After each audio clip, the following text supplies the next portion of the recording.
Good morning.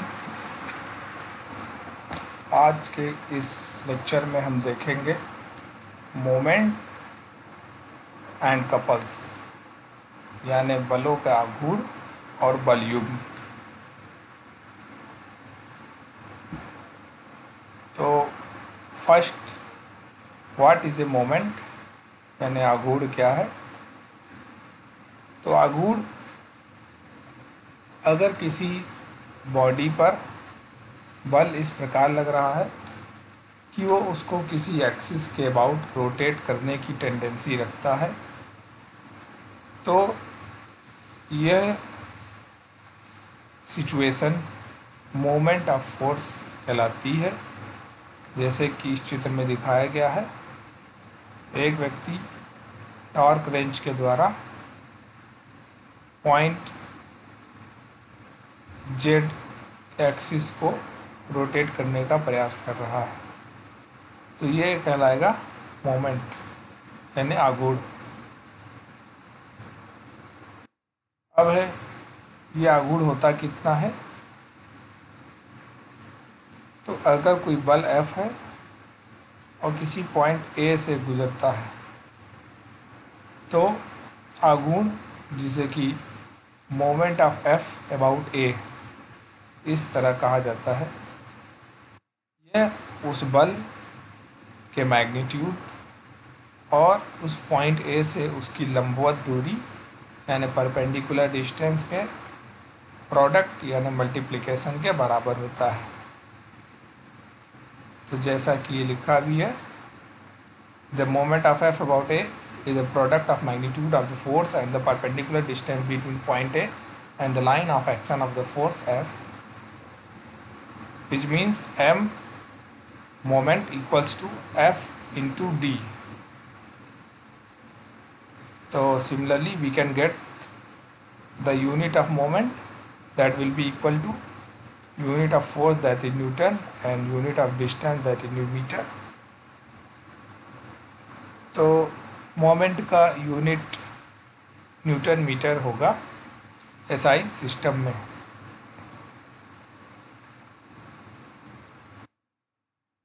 What are the properties of a moment, यानी moment के क्या गुण होते हैं। Moment not only have magnitude but they also have a sense, यानी अगर किसी पॉइंट पर, किसी ऑब्जेक्ट पर मोमेंट कार्य कर रहा है, तो यह सिर्फ मैग्नीट्यूड यानी वैल्यू ही नहीं रखता, बल्कि इसकी एक डायरेक्शन भी होती है, सेंस भी होता है। Sense of magnitude is clockwise और counter clockwise depending on the way. अगर किसी ऑब्जेक्ट पर बल लग रहा है और उसको एंटी क्लॉकवाइज घुमाने की टेंडेंसी रखता है, तो इस कंडीशन में यह मोमेंट पॉजिटिव कहलाएगा। जैसा कि चित्र पहले चित्र में दिख रहा है, चित्र A में। और in the second case, if the force is having a tendency to move the object in clockwise direction, the moment will be considered as negative, यानी कि क्लॉकवाइज घुमाने की प्रयास रखता है, तो ये आघूर्ण नेगेटिव कहलाएगा।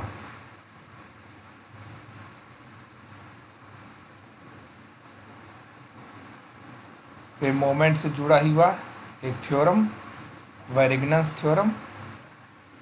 तो what is it say, the moment of a force about an axis is equal to the sum of moment of its component about that axis, यानी कि किसी एक्सिस के अबाउट किसी फोर्स का जो मोमेंट होगा, अगर हम उसी फोर्स के कंपोनेंट्स कर दें, यानी उसको हिस्सों में बांट दें, तो उन कंपोनेंट्स का जो मोमेंट होगा उसका सम जो इनिशियल फोर्स था उसके मोमेंट के बराबर होगा। विच मीन्स दैट रिजॉल्विंग और replacing the force is the resultant force will not affect the moment of object being analyse, यानी बल को अगर हमने उसके रिजल्टेंट या रिप्लेस कर दिया है, तो आघूर्ण पर कोई फर्क नहीं पड़ेगा।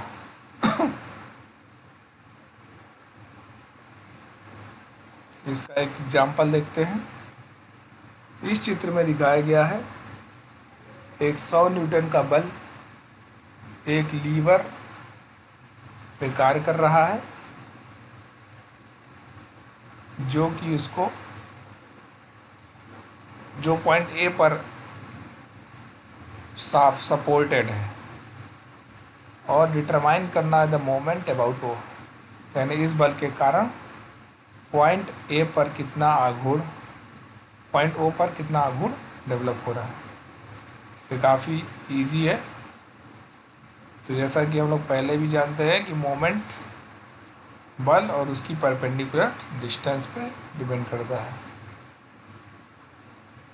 तो यानी ये बल की लाइन ऑफ एक्शन है, उसकी पॉइंट ए से परपेंडिकुलर डिस्टेंस, ये भुजा ओ ए 12 मीटर है। तो यानी ये वाला आर्म हो जाएगा 12 cos 60, cos 60 की वैल्यू 1/2, तो यानी ये परपेंडिकुलर डिस्टेंस हो गई 6, और मोमेंट हो जाएगा फोर्स इंटू परपेंडिकुलर डिस्टेंस, यानी 100 into 6, that is 600 newton metre.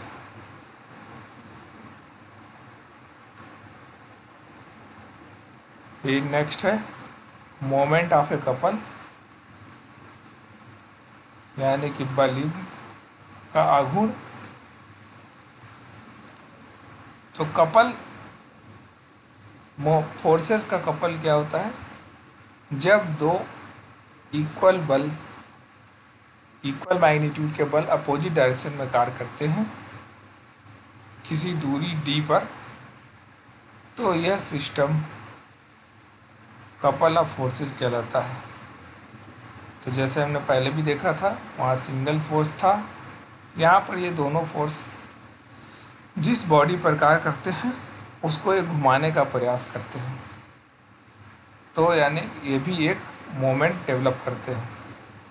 इस मोमेंट की वैल्यू कैसे ज्ञात की जाती है, तो कपल का मोमेंट किसी भी एक बल को ले लेंगे F, और दोनों बलों के बीच की दूरी D, यानी F इंटू डी। तो कपल के मोमेंट का मात्रक यूनिट जो होगा वो भी न्यूटन मीटर होगा।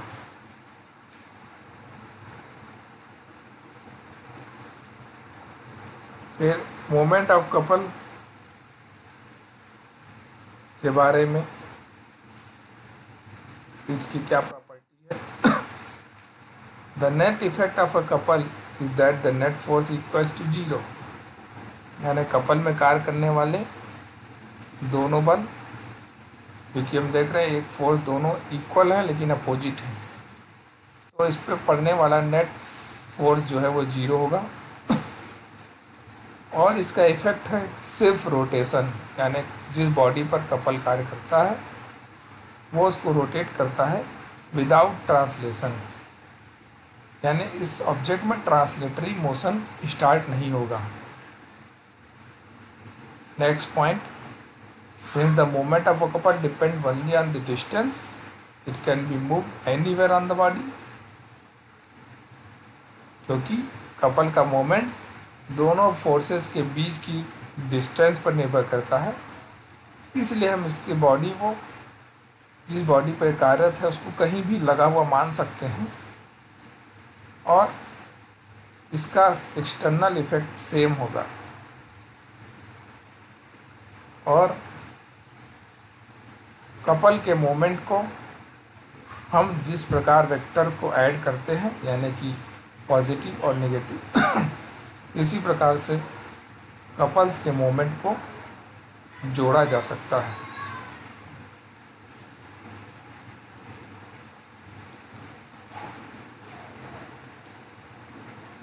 अब देखते हैं मोमेंट ऑफ कपल के प्रैक्टिकल एग्जांपल्स,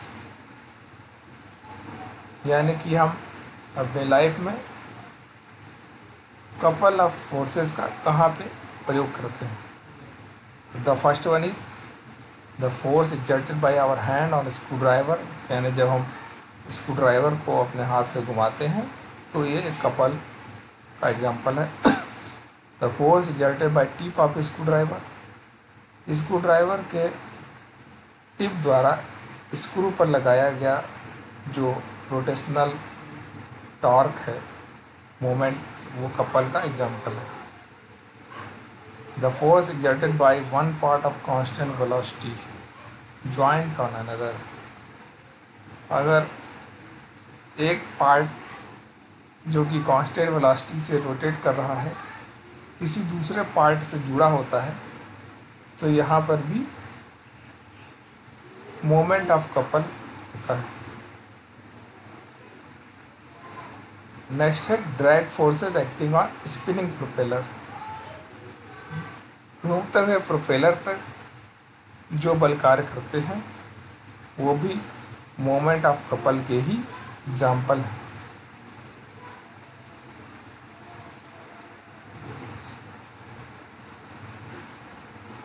अब इंजीनियरिंग के सिस्टम्स या इंजीनियरिंग एप्लीकेशंस जहाँ पर हम टॉर्क के प्रभावों को देखते हैं।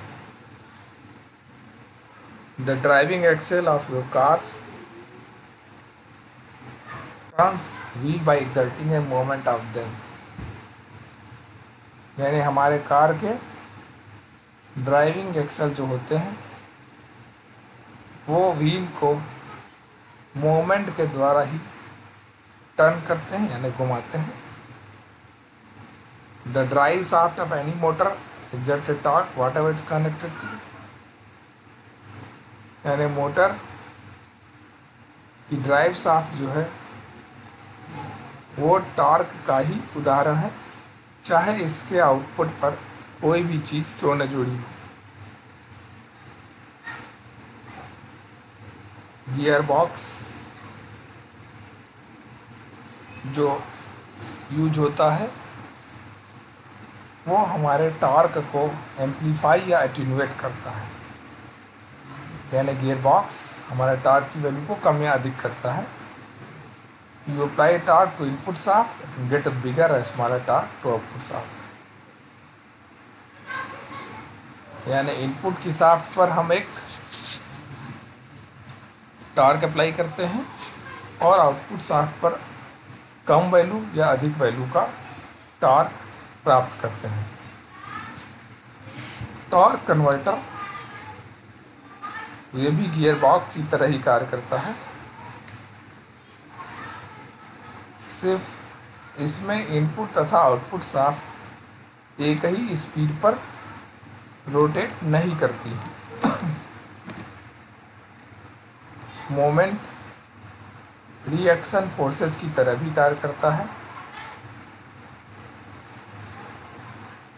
जैसे कि अपनी कार को टर्न करते समय स्टीयरिंग व्हील पर जो रेजिस्टेंस हम फील करते हैं वो भी मोमेंट का ही एग्जाम्पल है। मोमेंट स्ट्रक्चरल मेंबर्स में इंटरनल फोर्सेस के रूप में कार्य करता है, जैसे कि ब्रिजेस में जो ब्रिज के स्ट्रक्चर में बीच के हिस्से होते हैं इन पर पड़ने वाले इंटरनल फोर्सेस मोमेंट्स के ही कारण डेवलप होते हैं।